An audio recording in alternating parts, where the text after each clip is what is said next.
Hi friends, welcome back to KNR tutorials. KNR tutorials నుంచి RRB group D aspirants కోసం బయాలజీకి సంబంధించి CBSE మరియు NCERT బుక్స్ని base చేసుకొని 500 most important ఎంసీక్యూస్ని అందించడం జరుగుతుంది.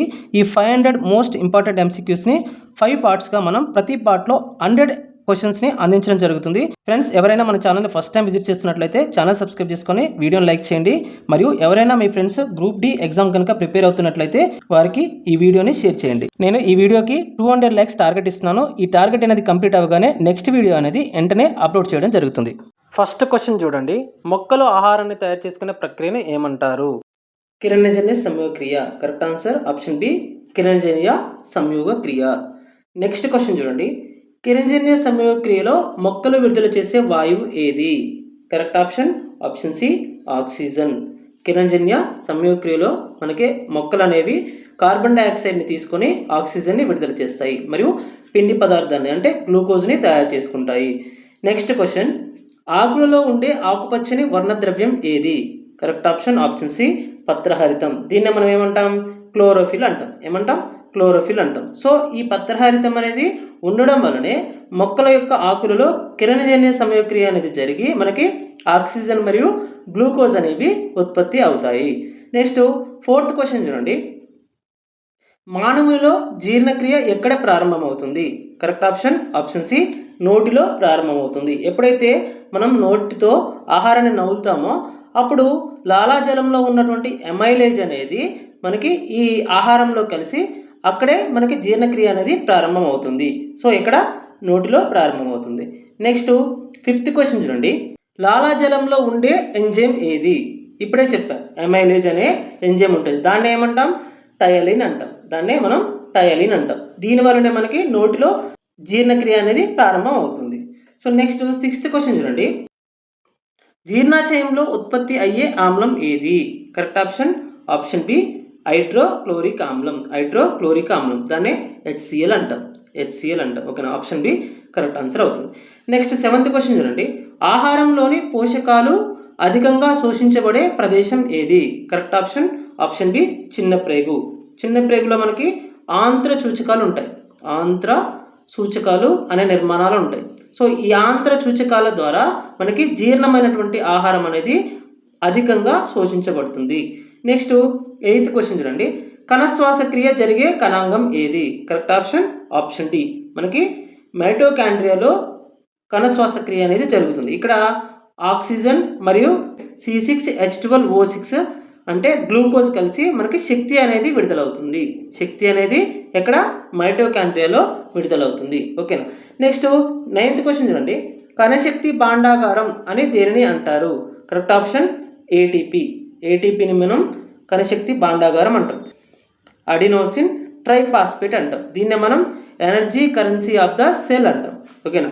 నెక్స్ట్ 10th క్వశ్చన్ చూడండి, రక్తానికి ఎరుపు రంగును కలిగించే వర్ణకం ఏది? Correct option B, haemoglobin. మనకి రక్తానికి ఎరుపు రంగు రావడానికి కారణం ఏంటంటే రక్తంలో హీమోగ్లోబిన్ అనే వర్ణ ద్రవ్యకం ఉంటుంది. అందువల్ల మనకి రక్తం అనేది ఎరుపు రంగులో ఉంటుంది. నెక్స్ట్ క్వశ్చన్, ఆక్సిజన్ను రవాణా చేసే రక్త కణాలు ఏవి? అంటే మనకి ఎర్ర రక్త కణాలు ఆక్సిజన్ని రవాణా చేస్తాయి. ఇప్పుడే చెప్పాను కదా, మనకి ఎర్ర రక్త కణాలు అనేవి రెడ్ కలర్లో ఉంటాయి. ఎందుకంటే వీటిలో హీమోగ్లోబిన్ ఉంటుంది. ఈ హీమోగ్లోబిన్ ఏం చేస్తుందంటే ఆక్సిజన్తో బైండ్ అయ్యి ఈ ఆక్సిజన్ని రవాణా చేస్తుంది, బాడీలో రవాణా చేస్తుంది. సో ఎర్ర రక్త కణాలు మనకి కరెక్ట్ ఆన్సర్ అవుతుంది. ఓకేనా? 12th క్వశ్చన్, వ్యాధులతో పోరాడే రక్త కణాలు ఏవి? కరెక్ట్ ఆప్షన్ తెల్ల రక్త కణాలు. ఓకేనా? తెల్ల రక్త కణాలవి మనకి వ్యాధులతో పోరాడతాయి. ఇక్కడ రక్త ఫలికలు అనేవి మనకి దేనికి ఉపయోగపడతాయి? రక్తం గడ్డకట్టడంలో ఉపయోగపడతాయి. నెక్స్ట్ 13th క్వశ్చన్ చూడండి, మానవ గుండెలో ఎన్ని గదులు ఉంటాయి? మీ అందరికీ తెలుసు, 4 గదులు ఉంటాయి. మానవ గుండెలో 4 గదులు ఉంటాయి. నెక్స్ట్ 14th క్వశ్చన్ చూడండి, రక్తాన్ని వడపోసే ముఖ్యమైన అవయవాలు ఏవి? కరెక్ట్ ఆప్షన్ సి, మూత్రపిండాలు మనకి రక్తాన్ని వడపోసేటటువంటి ముఖ్యమైనటువంటి అవయవాలుగా చెప్తాం. నెక్స్ట్ 15th క్వశ్చన్, మూత్రపిండాల నిర్మాణాత్మక మరియు క్రియాత్మక ప్రమాణం ఏది? Correct option B, nephron. మూత్రపిండాలలో నిర్మాణాత్మక మరియు క్రియాత్మక ప్రమాణం ఏది అంటే nephron. Very very important question, గుర్తుపెట్టుకోండి. సో చాలాసార్లు అడిగినటువంటి క్వశ్చన్ ఆర్ఆర్బీలో. So next question 16th question చూడండి, మొక్కలలో నీటిని రవాణా చేసే కణజాలం ఏది? కరెక్ట్ ఆప్షన్ బి దారు కణజాలం, దీన్నే జైలం అంటాం. దారు కణజాలం లేదా జైలం మొక్కలలో నీటిని రవాణా చేసేటటువంటి కణజాలంగా మనం చెప్తాం. నెక్స్ట్ అదే పోషక పదార్థాలను రవాణా చేసేటువంటి కణజాలం ఏదంటే పోషక కణజాలంగా చెప్తాం. ఓకేనా, పోషక కణజాలం లేదా ఫ్లోయం అంటాం. ఓకేనా, సో మొక్కలలో నీటిని రవాణా చేసే కణజాలం అంటే దారు కణజాలం, అదే పోషక పదార్థాలను రవాణా చేసే కణజాలం అంటే పోషక కణజాలం లేదా ఫ్లోయం అంటాం. 17th క్వశ్చన్ చూడండి, మొక్కల్లో ఆహారాన్ని రవాణా చేసే కణజాలం ఏది అంటే ఇప్పుడే చెప్పాను, పోషక కణజాలం లేదా ఫ్లోయం అనేది మొక్కల్లో ఆహారాన్ని లేదా పోషక పదార్థాలను రవాణా చేస్తుంది. నెక్స్ట్ 18th క్వశ్చన్ చూడండి, మొక్కలు ఆకుల ద్వారా నీటిని ఆవిరి రూపంలో కోల్పోవడాన్ని ఏమంటారు అంటే బాష్పోచ్చేకం అంటాం. ఆప్షన్ సి బాష్పోచ్చేకం అంటాం. సో మొక్కలు నీటిని కోల్పోవడాన్ని అంటే పత్రరంధ్రాల ద్వారా నీటిని కోల్పోవడాన్ని ఏమంటామంటే బాష్పోచ్చేకం అంటాం.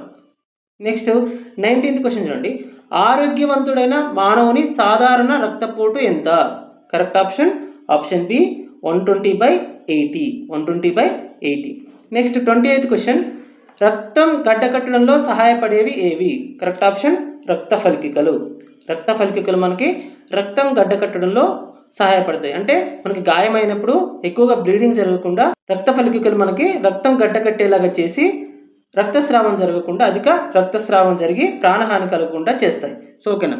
నెక్స్ట్ క్వశ్చన్ చూడండి, 21st క్వశ్చన్, నాడీ వ్యవస్థ యొక్క నిర్మాణాత్మక మరియు క్రియాత్మక ప్రమాణం ఏది అంటే న్యూరాన్. నాడీ వ్యవస్థ యొక్క నిర్మాణాత్మక మరియు క్రియాత్మక ప్రమాణం ఏదంటే న్యూరాన్ అని చెప్తాం. సో నెక్స్ట్ 22nd క్వశ్చన్ చూడండి, రెండు న్యూరాన్ల మధ్య ఉండే ఖాళీ ప్రదేశాన్ని ఏమంటారు? కరెక్ట్ ఆప్షన్ ఆప్షన్ సి సీనాప్స్ అంటాం, నాడీ సంధి అంటాం. ఓకేనా, రెండు న్యూరాన్ల మధ్య ఉండే ఖాళీ ప్రదేశాన్ని మనం ఏమంటామంటే సీనాప్స్ అంటాం లేదా నాడీ సంధి అంటాం. నెక్స్ట్ మానవ మెదడులో అతిపెద్ద భాగం ఏది అంటే మస్తిష్కం. మానవ మెదడులో అతిపెద్ద భాగం ఏదంటే మస్తిష్కం అని చెప్తాం. నెక్స్ట్ 24th క్వశ్చన్ చూడండి, శరీర భంగిమను సమతుల్యతను నియంత్రించే మెదడు భాగం ఏది? Correct option option B అనుమస్తిష్కం.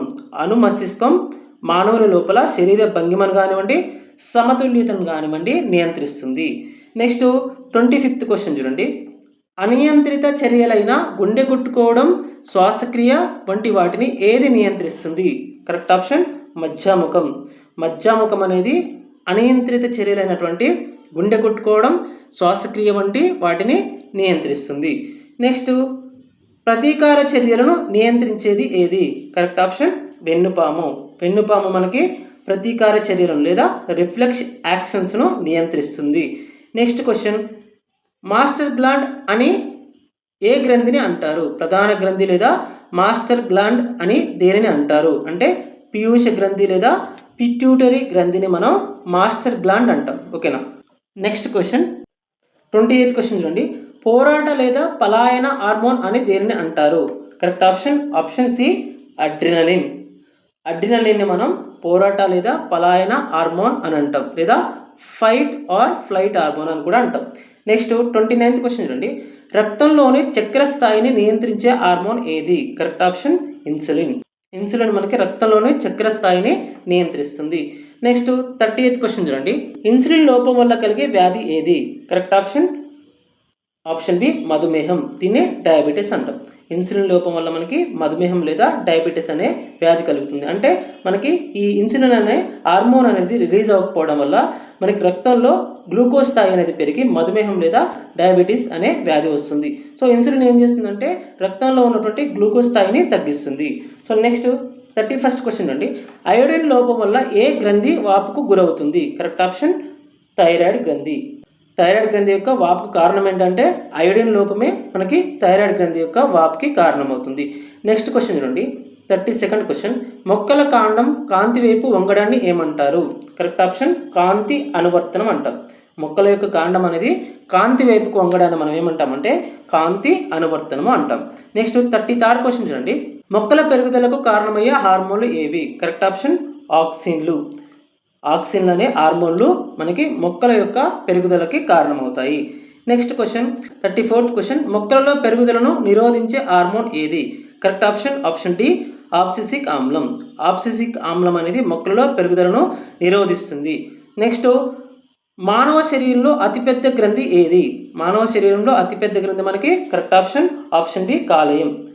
కాలేయాన్ని మనం మానవ శరీరంలో అతిపెద్ద గ్రంథిగా చెప్పొచ్చు. నెక్స్ట్ 36th క్వశ్చన్ చూడండి. అమీబాలో జరిగే అలైంగిక ప్రత్యుత్పత్తి విధానం ఏది?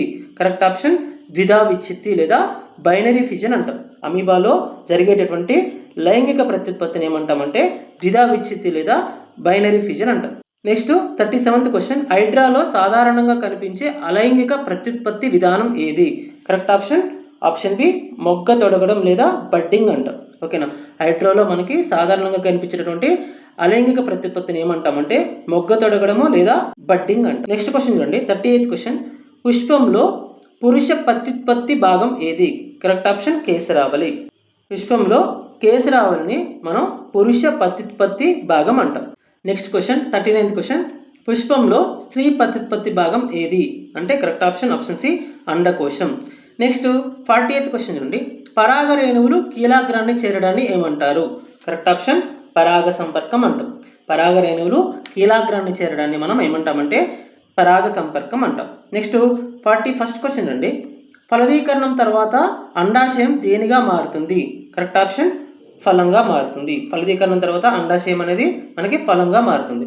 నెక్స్ట్ 42nd క్వశ్చన్ చూడండి. ఫలదీకరణం తర్వాత అండం దేనిగా మారుతుంది? కరెక్ట్ ఆప్షన్ విత్తనంగా మారుతుంది. ఫలదీకరణం తర్వాత అండం అనేది మనకి విత్తనంగా మారుతుంది. నెక్స్ట్ 43rd క్వశ్చన్ చూడండి. మానవులో పురుష బీజ కణాలను ఏమంటారు? కరెక్ట్ ఆప్షన్ శుక్రకణాలు అంటాం. మానవుల్లో పురుష బీజ కణాలను ఏమంటామంటే శుక్రకణాలు అంటాం. నెక్స్ట్ 44th క్వశ్చన్ అండి. మానవులో స్త్రీ బీజ కణాలను ఏమంటారు? కరెక్ట్ ఆప్షన్ అండాలు అంటాం. ఓకేనా. మానవుల్లో స్త్రీ బీజ కణాలను మనం అండాలు అంటాం. Next 45th question. పురుష స్త్రీ బీజ కణాల కలయికను ఏమంటారు? కరెక్ట్ ఆప్షన్ ఫలదీకరణం అంటాం. ఓకేనా. అండము మరియు శుక్రకణాన్ని కలవడాన్ని ఏమంటామంటే ఫలదీకరణం అంటాం. నెక్స్ట్ 46th క్వశ్చన్ అండి.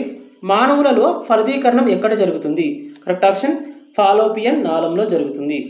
మానవులలో ఫలదీకరణం అనేది ఫాలోపియన్ నాళంలో జరుగుతుంది. నెక్స్ట్ 47th క్వశ్చన్ చూడండి.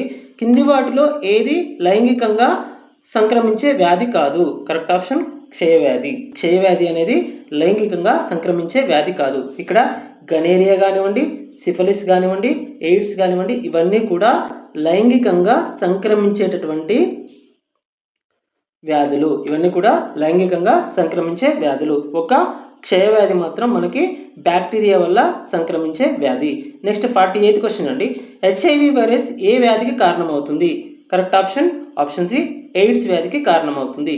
నెక్స్ట్ 49th క్వశ్చన్ అండి. ఏకలింగ పుష్పానికి ఉదాహరణ ఏది? కరెక్ట్ ఆప్షన్ సి బొప్పాయి. ఏకలింగ పుష్పానికి ఉదాహరణ వెరీ ఇంపార్టెంట్. బొప్పాయిని మనం ఏకలింగ పుష్పానికి ఉదాహరణగా చెప్పొచ్చు. నెక్స్ట్ 50th క్వశ్చన్ అండి. పురుషులలో ద్వితీయ లైంగిక లక్షణాలకు కారణమయ్యే హార్మోన్ ఏది? Correct option testosterone. టెస్టోస్టిరాన్ అనే హార్మోన్ పురుషులలో ద్వితీయ లైంగిక లక్షణాలకు కారణమవుతుంది. Next 51st question. జన్యుశాస్త్ర పితామహుడు అని ఎవరిని అంటారు? Correct option Gregor Mendel. Gregor మెండల్ని మనం జన్యుశాస్త్ర పితామహుడు అని అంటాం. Next question. మెండల్ తన ప్రయోగాల కోసం ఏ మొక్కను ఎంచుకున్నాడు? కరెక్ట్ ఆప్షన్ సి బఠానీ మొక్కను ఎంచుకున్నాడు. ఓకేనా. మెండల్ తన ప్రయోగాల కోసం బఠానీ మొక్కను ఎంచుకోవడం జరిగింది. Next 53rd question. అనువంశిక లక్షణాలను ఒక తరం నుండి మరొక తరానికి తీసుకువెళ్ళేవి ఏవి? కరెక్ట్ ఆప్షన్ జన్యువులు. జన్యువులు అనేవి మనకి అనువంశిక లక్షణాలను ఒక తరం నుండి ఇంకొక తరానికి మోసుకెళ్తాయి. Next 54th question. డిఎన్ఏ పూర్తి పేరు ఏమిటి? కరెక్ట్ ఆప్షన్ డిఆక్సీ రైబో న్యూక్లిక్ ఆమ్లం. ఇది చాలాసార్లు అడిగాడు. డిఆక్సీ రైబో న్యూక్లిక్ ఆమ్లం అనేది డిఎన్ఏ యొక్క full form. Next 55th question చూడండి. మానవులలో లింగ నిర్ధారణ చేసే క్రోమోజోములు ఏవి? కరెక్ట్ ఆప్షన్ సెక్స్ క్రోమోజోములు. ఓకేనా. Next 56th question. మానవ పురుషులలో ఉండే సెక్స్ క్రోమోజోములు ఏవి? కరెక్ట్ ఆప్షన్ XY క్రోమోజోములు. Next 57th question. మానవ స్త్రీలలో ఉండే సెక్స్ క్రోమోజోములు ఏవి? కరెక్ట్ ఆప్షన్ XX క్రోమోజోములు. Next 58th question. Origin of species జీవజాతుల ఆవిర్భావం అనే పుస్తకాన్ని ఎవరు రచించారు? Correct option C Charles Darwin. Charles Darwin అనే శాస్త్రవేత్త ఆరిజిన్ ఆఫ్ స్పీసీస్ లేదా జీవజాతుల ఆవిర్భావం అనే పుస్తకాన్ని రచించడం జరిగింది. Next 59th question. నిర్మాణంలో పోలిక ఉండి విధుల్లో తేడా ఉండే అవయవాలను ఏమంటారు? కరెక్ట్ ఆప్షన్ హోమోలాగస్ అవయవాలు అంటాం. ఓకేనా? నిర్మాణంలో పోలిక ఉండి విధుల్లో తేడా ఉండే అవయవాలను మనం ఏమంటామంటే హోమోలాగస్ అవయవాలు అంటాం. నెక్స్ట్ 68th క్వశ్చన్ అండి. శిలాజాల వయస్సును నిర్ధారించడానికి ఉపయోగించే పద్ధతి ఏది? కరెక్ట్ ఆప్షన్ పైవన్నీ. ఓకేనా? శిలాజాల వయస్సును నిర్ధారించడానికి మనం రేడియో ఐసోటోప్ డేటింగ్ పద్ధతి, నెక్స్ట్ కార్బన్ డేటింగ్ పద్ధతి, నెక్స్ట్ పొటాషియం ఆర్గాన్ డేటింగ్ పద్ధతిని, ఈ 3 పద్ధతుల్ని కూడా మనం ఉపయోగిస్తాం. అంటే కరెక్ట్ ఆప్షన్ ఆప్షన్ డి పైవన్నీ. నెక్స్ట్ 61st క్వశ్చన్ చూడండి. డైనోసార్లకు పక్షులకు మధ్య వారధిగా పరిగణించబడే శిలాజం ఏది? Correct option archaeopteryx. ఆర్కియోప్టెరిక్స్ అనేటటువంటి శిలాజాన్ని మనం డైనోసార్లకు మరియు పక్షులకు మధ్య వారధిగా పిలుస్తాము. Next 62nd question. మానవులలో అవశేష అవయవానికి ఉదాహరణ ఏది? కరెక్ట్ ఆప్షన్ ఆప్షన్ సి ఉండుకము. ఆప్షన్ సి ఉండుకం లేదా అపెండిక్స్. ఓకేనా? మనకి 24 అవర్స్ స్టమక్ పెయిన్ అంటాం కదా, 24 అవర్స్ స్టమక్ పెయిన్ అంటాం కదా. ఇది ఎందుకు వస్తుందంటే మన లోపల ఉన్నటువంటి అవశేష అవయవం అయినటువంటి ఉండుకానికి ఇన్ఫెక్షన్ రావడం వల్ల మనకు పెయిన్ వస్తుంది. అది 24 అవర్స్ పెయిన్గా మనకి మారుతుంది. దాన్నే మనకి సర్జరీ చేసి తొలగించడం జరుగుతుంది. ఈ అవశేష అవయవాన్ని లేదా ఉండుకాన్ని తొలగించడం ద్వారా నొప్పి నుంచి మనం రిలీఫ్ పొందుతాం. ఓకేనా? నెక్స్ట్ 63rd క్వశ్చన్ చూడండి. సహజ ఎంపిక సిద్ధాంతాన్ని ఎవరు ప్రతిపాదించారు? Correct option option B Darwin. సహజ ఎంపిక లేదా న్యాచురల్ సెలెక్షన్ అనే సిద్ధాంతాన్ని మనకి డార్విన్ ప్రతిపాదించడం జరిగింది. Next 64th question. ఒక జీవిలో ఆకస్మికంగా కలిగే మార్పులను ఏమంటారు? కరెక్ట్ ఆప్షన్ ఆప్షన్ బి ఉత్పరివర్తనాలు అంటారు. ఏమంటారు? ఉత్పరివర్తనాలు అంటారు. Next 65th question. మానవుని శాస్త్రీయ నామం ఏమిటి? Correct option Homo sapiens. హోమోసెపియన్స్ అంటాం. మానవుని యొక్క శాస్త్రీయ నామం Homo sapiens. Next 66th question.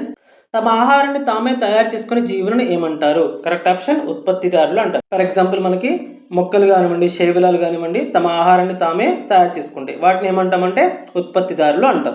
Next 67th question. ఆహారం కోసం ఇతర జీవులపై ఆధారపడే జీవులను ఏమంటారు? కరెక్ట్ ఆప్షన్ వినియోగదారులు అంటాం. ఓకేనా? ఆహారం కోసం ఇతర జీవులపై ఆధారపడే జీవులను వినియోగదారులు అంటాం. తమ ఆహారాన్ని తామే తయారు చేసుకునేటువంటి జీవులనేమో ఉత్పత్తిదారులు అంటాం. Next question 68th question. ఆహారపు గొలుసులో మొదటి స్థాయిలో ఎల్లప్పుడూ ఉండేవి ఏవి? కరెక్ట్ ఆప్షన్ ఆప్షన్ సి ఉత్పత్తిదారులు. ఓకేనా? ఆహారపు గొలుసులో మనకి మొదటి స్థానంలో ఉండేవి ఉత్పత్తిదారులు, తర్వాత శాకాహారులు, తర్వాత మాంసాహారులు, తర్వాత విచ్ఛిన్నకారులు. ఓకేనా? మొత్తం 4 స్థాయిలు ఉంటాయి. ఫస్ట్ ఏమో ఉత్పత్తిదారులు, తర్వాత శాకాహారులు, తర్వాత మాంసాహారులు, తర్వాత విచ్ఛిన్నకారులు. మొత్తం 4 స్థాయిలు ఉంటాయి. Next 69th question. కింది వాటిలో ఏది ఆవరణ వ్యవస్థకు ఉదాహరణ? కరెక్ట్ ఆప్షన్ పైవన్నీ. ఇక్కడ అడవి కానివ్వండి, నెక్స్ట్ చెరువు కానివ్వండి, నెక్స్ట్ ఎడారి కానివ్వండి, ఇవన్నీ కూడా మనకి ఆవరణ వ్యవస్థకి ఉదాహరణలు. వెరీ వెరీ ఇంపార్టెంట్, గుర్తుపెట్టుకోండి. Next 70th question. ఓజోన్ పొర భూమిని దేని నుండి రక్షిస్తుంది? కరెక్ట్ ఆప్షన్ అతి నీలలోహిత కిరణాల నుండి ఓజోన్ పొర భూమిని రక్షిస్తుంది. Next 71st question. ఓజోన్ పొర క్షీణతకు ప్రధాన కారణం ఏది? Correct option chlorofluoro carbons. మనకి ఇంట్లో ఫ్రిడ్జెస్ ఉంటాయి కదా, ఓకేనా? ఆ ఫ్రిడ్జెస్ నుంచి మనకి ఈ క్లోరోఫ్లోరో కార్బన్స్ అనేవి రిలీజ్ అవుతాయి. అవి ఈ ఓజోన్ పొర యొక్క క్షీణతకు లేదా ఓజోన్ పొరలో హోల్స్ పడడానికి కారణమవుతాయి. Correct option option C chlorofluorocarbons. Next 72nd question. కింది వాటిలో ఏది జీవ విచ్ఛిన్నమయ్యే వ్యర్థం లేదా బయోడిగ్రేడబుల్ సబ్స్టెన్స్ అంటున్నాడు? కరెక్ట్ ఆప్షన్ కూరగాయలు లేదా కూరగాయ తొక్కలు అనేవి మనకి బయోడిగ్రేడబుల్ పదార్థాలు లేదా జీవ విచ్ఛిన్నమైనటువంటి పదార్థాలు. నెక్స్ట్ 73rd క్వశ్చన్ అండి. కింది వాటిలో ఏది జీవ విచ్ఛిన్నం కాని వ్యర్థం? Non biodegradable substance. కింది వాటిలో ఏది జీవ విచ్ఛిన్నం కాని వ్యర్థం అంటున్నాడు? అంటే ప్లాస్టిక్ సీసా. ఓకేనా? ఇక్కడ కాగితం కానివ్వండి, నెక్స్ట్ పత్తి కానివ్వండి, లేదా ఆహార వ్యర్థాలు కానివ్వండి మనకి విచ్ఛిన్నం అవుతాయి, బయోడిగ్రేడబుల్. ఒక ప్లాస్టిక్ మాత్రం మనకి నాన్ బయోడిగ్రేడబుల్ లేదా జీవ విచ్ఛిన్నం కానటువంటి పదార్థము. నెక్స్ట్ 74th క్వశ్చన్ అండి. గడ్డి, మిడత, కప్ప, పాము, గద్ద ఈ ఆహారపు గొలుసులో ద్వితీయ వినియోగదారులు ఏవి? కరెక్ట్ ఆప్షన్ కప్ప అనేది మనకి ద్వితీయ వినియోగదారు. ఇక్కడ గడ్డి తీసుకుంటే ఉత్పత్తిదారులు, నెక్స్ట్ మిడత తీసుకుంటే ప్రాథమిక వినియోగదారులు, తర్వాత కప్ప ద్వితీయ వినియోగదారులు, పాము తృతీయ వినియోగదారులు, పాము తృతీయ వినియోగదారు. నెక్స్ట్ గద్ద అనేది చతుర్థ వినియోగదారు. ఓకేనా, ఇక్కడ ద్వితీయ వినియోగదారు ఎవరంటే కప్ప అనేది ద్వితీయ వినియోగదారు. ఫస్ట్ గడ్డి అనేది ఉత్పత్తిదారు, మిడత అనేది ప్రాథమిక వినియోగదారు, నెక్స్ట్ కప్ప అనేది ద్వితీయ వినియోగదారు, నెక్స్ట్ పాము అనేది తృతీయ వినియోగదారు, గద్ద అనేది చతుర్థ వినియోగదారు. అంటే కరెక్ట్ ఆప్షన్ ఆప్షన్ బి కప్ప. నెక్స్ట్ 75th క్వశ్చన్, అనేక ఆహారపు గొలుసుల కలయికను ఏమంటారు? కరెక్ట్ ఆప్షన్ ఆహార జాలకం అంటారు. కరెక్ట్ ఆప్షన్ ఆహార జాలకం అంటారు. నెక్స్ట్ 76th క్వశ్చన్ అండి, ఒక పోషక స్థాయి నుండి మరొక పోషక స్థాయికి ఎంత శాతం శక్తి బదిలీ అవుతుంది? Correct option option B 10%. Very very very important, గుర్తుపెట్టుకోండి. ఒక పోషక స్థాయి నుండి మరొక పోషక స్థాయికి ఎంత శక్తి బదిలీ అవుతుందంటే 10% శక్తి బదిలీ అవుతుంది. నెక్స్ట్ 77th క్వశ్చన్, చనిపోయిన జీవులను విచ్ఛిన్నం చేసే సూక్ష్మజీవులను ఏమంటారు?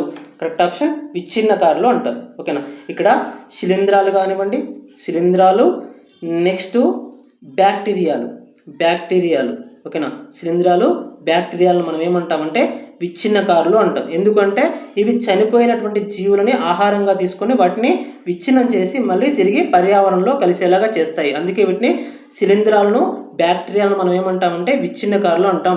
ఓకేనా, కొంతమంది వైరస్ కూడా విచ్ఛిన్నకారులు అనుకుంటారు, వైరస్లు మాత్రం విచ్ఛిన్నకారులు కాదు.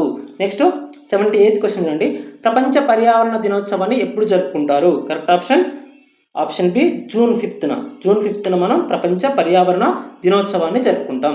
నెక్స్ట్ 79th క్వశ్చన్, ఓజోన్ రంధ్రం సాధారణంగా ఎక్కడ ఎక్కువగా కనిపిస్తుంది? కరెక్ట్ ఆప్షన్ ధృవాల వద్ద. మనకి ఓజోన్ రంధ్రం అనేది ధృవాల వద్ద ఎక్కువగా కనిపిస్తుంది. నెక్స్ట్ 80th క్వశ్చన్, ఆవరణ వ్యవస్థలో శక్తి ప్రవాహం ఎలా ఉంటుంది? కరెక్ట్ ఆప్షన్ ఆప్షన్ ఏ ఏకదిశలో ఉంటుంది, యూని డైరెక్షనల్ అంటాం. ఓకేనా, ఆవరణ వ్యవస్థలో శక్తి ప్రవాహం అనేది యూని డైరెక్షన్ లేదా ఏకదిశలో ఉంటుంది. నెక్స్ట్ 81st క్వశ్చన్, కింది వాటిలో ఏది పునరుత్పాదక ఇంధన వనరు? కరెక్ట్ ఆప్షన్ సౌరశక్తి. ఇక్కడ బొగ్గు అనేది, నెక్స్ట్ పెట్రోలియం, సహజ వాయువు, ఇవి మూడు కూడా మనకి పునరుత్పాదకం కానటువంటి శక్తి వనరులు. అదే సౌరశక్తి తీసుకుంటే మనకి ఇది పునరుత్పాదక శక్తి వనరు అంటాం. ఓకేనా, బొగ్గు, పెట్రోలియం, సహజ వాయువును పునరుత్పాదకం కానటువంటి శక్తి వనరులు లేదా నాన్ రెన్యూవబుల్ ఎనర్జీస్ అంటాం. అదే సౌరశక్తి అయితే పునరుత్పాదక శక్తి వనరు లేదా రెన్యూవబుల్ ఎనర్జీ అంటాం, రెన్యూవబుల్ రిసోర్స్ లేదా రెన్యూవబుల్ ఎనర్జీ అంటాం. నెక్స్ట్ 82nd క్వశ్చన్ చూడండి, కింది వాటిలో ఏది పునరుత్పాదకం కాని ఇంధన వనరు? కింది వాటిలో ఏది పునరుత్పాదకం కాని ఇంధన వనరు? ఇక్కడ పవనశక్తి, జలశక్తి, బయోగ్యాస్, ఇవన్నీ కూడా పవనశక్తి కానివ్వండి, నెక్స్ట్ బయోగ్యాస్ కానివ్వండి, జలశక్తి కానివ్వండి, ఇవి మూడు కూడా మనకి ఏంటంటే పునరుత్పాదక శక్తి వనరులు లేదా రెన్యూవబుల్ ఎనర్జీస్ అంటాం. అదే మీరు బొగ్గును తీసుకుంటే అది నాన్ రెన్యూవబుల్ ఎనర్జీ లేదా పునరుత్పాదకం కానటువంటి శక్తి వనరు అంటాం. అంటే కరెక్ట్ ఆప్షన్ ఆప్షన్ సి అవుతుంది. నెక్స్ట్ 83rd క్వశ్చన్ నుండి, చిప్కో ఉద్యమం దేనికి సంబంధించింది? కరెక్ట్ ఆప్షన్ ఆప్షన్ సి అడవుల సంరక్షణకు సంబంధించింది. చిప్కో ఉద్యమాన్ని ఎవరు స్టార్ట్ చేశారు? సుందర్లాల్ బహుగుణ స్టార్ట్ చేశారు. ఓకేనా, ఇది దేనికి సంబంధించింది అంటే అడవుల సంరక్షణకు సంబంధించింది. ఓకేనా, చిప్కో అంటే ఏంటంటే హక్ చేసుకోవడం. ఓకేనా, చెట్లని హక్ చేసుకోవడము మరియు రక్షించడం అని అర్థం. నెక్స్ట్ 84th క్వశ్చన్ అండి, గంగా నది ప్రక్షాళన కోసం ప్రారంభించిన పథకం ఏది? Correct option Ganga action plan. Ganga action plan అనేది గంగా నది ప్రక్షాళన కోసం ప్రారంభించినటువంటి ప్రాజెక్ట్. నెక్స్ట్ 85th క్వశ్చన్ అండి, పర్యావరణ పరిరక్షణ కోసం ఉపయోగించే 3Rs సూత్రం ఏమిటి? Correct option reduce, reuse, recycle. తగ్గించడము, తిరిగి ఉపయోగించడము, పునశ్చక్రియ చేయడం. ఓకేనా, ఇక్కడ 3R సూత్రాన్ని దేనికోసం ఉపయోగిస్తామంటే చూడండి, వేస్ట్ మేనేజ్మెంట్ లేదా ఘన వ్యర్థాలను నిర్వహణ కోసం మనం ఈ రెడ్యూస్, రీయూజ్, రీసైకిల్ అనే సూత్రాన్ని ఉపయోగిస్తాము. నెక్స్ట్ 86th క్వశ్చన్ చూడండి, భారతదేశంలో పెద్ద డ్యామ్ల నిర్మాణాన్ని వ్యతిరేకించిన ఉద్యమం ఏది? Correct option Narmada Bachao Andolan. నర్మదా బచావో ఆందోళన్ అంటాం. ఓకేనా, భారతదేశంలో పెద్ద డ్యామ్ల నిర్మాణాన్ని వ్యతిరేకించినటువంటి ఉద్యమమే మనకి Narmada Bachao Andolan.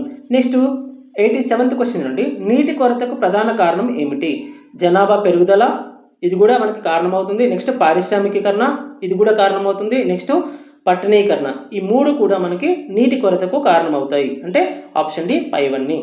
Next question 88th question, శిలాజ ఇంధనాలను మండించడం వల్ల ఏ వాయువు అధికంగా విడుదలవుతుంది? Correct option option C carbon dioxide. ఓకేనా, చెట్లని అధికంగా నరికివేయడం వల్ల లేకపోతే శిలాజ ఇంధనాలను మండించడం వల్ల మనకి కార్బన్ డైఆక్సైడ్ అనేది అధికంగా రిలీజ్ అవుతుంది. ఇది దేనికి కారణమవుతుందంటే గ్లోబల్ వార్మింగ్కి కారణమవుతుంది, భూతాపానికి కారణమవుతుంది. ఓకేనా, అధికంగా CO2 అనేది విడుదల అవ్వడం వల్ల మనకి గ్లోబల్ వార్మింగ్ లేదా భూతాపానికి కారణమవుతుంది. నెక్స్ట్ 89th క్వశ్చన్ చూడండి. వాటర్ హార్వెస్టింగ్ అనగా ఏమిటి? వాటర్ హార్వెస్టింగ్ అనగా ఏమిటి అంటే వర్షపు నీటిని నిల్వ చేయడం. ఓకేనా, వర్షపు నీటిని నిల్వ చేయడాన్ని మనం ఏమంటామంటే వాటర్ హార్వెస్టింగ్ అంటాం. నెక్స్ట్ 98th క్వశ్చన్ అండి. కింది వాటిలో ఏది గ్రీన్ హౌస్ వాయువు కాదు? Correct option option D oxygen. ఓకేనా, ఇక్కడ మీథేన్ తీసుకోండి, కార్బన్ డైఆక్సైడ్ తీసుకోండి, నైట్రస్ ఆక్సైడ్ తీసుకోండి, లేకపోతే నీటి ఆవిరి తీసుకోండి, లేకపోతే ఇంకొకటి CFC క్లోరో ఫ్లోరో కార్బన్స్ తీసుకోండి. ఈ 5 కూడా మనకి ఏంటంటే గ్రీన్ హౌస్ వాయువులు. ఒకటి మీథేన్, ఒకటి కార్బన్ డైఆక్సైడ్, ఇంకొకటి నైట్రస్ ఆక్సైడ్, ఇంకొకటి నీటి ఆవిరి, ఇంకొకటి CFCs క్లోరో ఫ్లోరో కార్బన్స్. ఇవన్నీ కూడా మనకి గ్రీన్ హౌస్ వాయువులు అంటాం. ఓకేనా, ఆక్సిజన్ మాత్రం ఇక్కడ గ్రీన్ హౌస్ వాయువు కాదు. వీటన్నిటిలో కూడా ఈ 5 కూడా అత్యధికంగా భూతాపానికి లేదా గ్లోబల్ వార్మింగ్ లేదా గ్రీన్ హౌస్కి కారణమయ్యేటటువంటి వాయువు ఏదంటే కార్బన్ డైఆక్సైడ్. అధిక శాతం గ్రీన్ హౌస్కి కారణమయ్యేటటువంటి వాయువు ఏదంటే carbon dioxide. Next 91st question చూడండి. రక్తాన్ని కొలిచే పరికరం ఏది? ఇక్కడ క్వశ్చన్ రాంగ్ ఉంది చూడండి. రక్తాన్ని కొలిచే పరికరం కాదు, రక్త పీడనాన్ని కొలిచే పరికరం అనాలి. రక్తాన్ని కొలిచే పరికరం కాదు, రక్త పీడనాన్ని కొలిచే పరికరం ఏది? ఓకేనా, రక్త పీడనాన్ని కొలిచే పరికరం ఏదంటే సిగ్మోమానోమీటర్. సిగ్మోమానోమీటర్ మనకి రక్త పీడనాన్ని కొలుస్తుంది. నెక్స్ట్ 92nd క్వశ్చన్ అండి. పాలలో ఉండే చక్కెర ఏది? Correct option lactose. పాలలో ఉన్నటువంటి చక్కెరని మనం ఏమంటామంటే లాక్టోజ్ అంటాం. Next 93rd question. Vitamin C లోపం వల్ల కలిగే వ్యాధి ఏది? కరెక్ట్ ఆప్షన్ స్కర్వీ వ్యాధి. విటమిన్ సి లోపం వల్ల మనకి స్కర్వీ వ్యాధి కలుగుతుంది. నెక్స్ట్ ఇక్కడ రికెట్స్ వ్యాధి అనేది విటమిన్ డి లోపం వల్ల కలుగుతుంది. నెక్స్ట్ బెరిబెరి వ్యాధి అనేది విటమిన్ బి లోపం వల్ల కలుగుతుంది. అదే రేచీకటి అనేది విటమిన్ ఏ లోపం వల్ల కలుగుతుంది. ఓకేనా, రికెట్స్ ఏమో విటమిన్ డి లోపం వల్ల కలుగుతుంది, స్కర్వీ ఏమో మనకి విటమిన్ సి లోపం వల్ల కలుగుతుంది, బెరిబెరి ఏమో విటమిన్ బి లోపం వల్ల కలుగుతుంది, రేచీకటి ఏమో విటమిన్ ఏ లోపం వల్ల కలుగుతుంది. నెక్స్ట్ 94th క్వశ్చన్ అండి. కణాన్ని ఎవరు కనుగొన్నారు? కరెక్ట్ ఆప్షన్ రాబర్ట్ హుక్ కనుగొన్నారు. కణాన్ని రాబర్ట్ హుక్ కనుగొన్నారు. నెక్స్ట్ 95th క్వశ్చన్ అండి. కణ ఆత్మహత్య కోశాలు లేదా సూసైడల్ బ్యాగ్స్ అని వేటిని అంటారు? Correct option లైసోజోములు. లైసోజోములని మనం ఏమంటామంటే కణ ఆత్మహత్య కోశాలు లేదా సూసైడల్ బ్యాగ్స్ అంటాం. నెక్స్ట్ 96th క్వశ్చన్ అండి. మానవ శరీరంలో అతి పొడవైన ఎముక ఏది? కరెక్ట్ ఆప్షన్ ఫీమర్ ఎముక లేదా తొడ ఎముక అంటాం. ఫీమర్ లేదా తొడ ఎముక అనేది మనకి మానవ శరీరంలో అతి పొడవైనటువంటి ఎముక. Next 97th question. సార్వత్రిక దాత లేదా యూనివర్సల్ డోనార్ అని ఏ రక్త వర్గాన్ని అంటారు? Correct option option D O రక్త వర్గాన్ని మనం సార్వత్రిక దాత లేదా యూనివర్సల్ డోనార్ అంటాం. ఇక్కడ యూనివర్సల్ యాక్సెప్టార్ అంటే ఏబి. ఓకేనా, విశ్వగ్రహీత లేదా యూనివర్సల్ యాక్సెప్టార్ అంటే ఎవరు? ఏబి రక్త వర్గాన్ని మనం యూనివర్సల్ యాక్సెప్టార్ అంటాం. Next 98th question. సార్వత్రిక గ్రహీత లేదా యూనివర్సల్ రిసిపియంట్ అని ఏ రక్త వర్గాన్ని అంటారు? Correct option option C AB. AB రక్త వర్గాన్ని మనం సార్వత్రిక గ్రహీత లేదా యూనివర్సల్ రెసిపియంట్ అంటాం. Next 99th question. దోమల ద్వారా వ్యాపించే వ్యాధి ఏది? Correct option malaria. ఈ ఇచ్చినటువంటి 4 వ్యాధుల్లో మనకి మలేరియా అనేది దోమల ద్వారా వ్యాప్తి చెందుతుంది. Next last question 100th question. ప్రోటీన్ల సంశ్లేషణలో పాల్గొనే కణాంగం ఏది? Correct option రైబోజోములు. రైబోజోములు మనకి ప్రోటీన్ల సంశ్లేషణలో పాల్గొంటాయి. సో ఇవి మనకి పార్ట్ 1లో ఉన్నటువంటి 100 most important biology questions. Next వీడియోలో మనం పార్ట్ 2లో కూడా 100 మోస్ట్ ఇంపార్టెంట్ క్వశ్చన్స్ని డిస్కస్ చేసుకుంటాం. ఎవరైనా మన ఛానల్ ఫస్ట్ టైం విజిట్ చేస్తున్నట్లయితే ఛానల్ సబ్స్క్రైబ్ చేసుకొని వీడియో లైక్ చేయండి. సో నేను ఈ వీడియోకి 200 లైక్స్ టార్గెట్ ఇస్తున్నాను. ఇవి 200 లైక్స్ అనేవి టార్గెట్ పూర్తవగానే నెక్స్ట్ వీడియో అనేది వెంటనే అప్లోడ్ చేయడానికి ట్రై చేస్తాను. Thank you.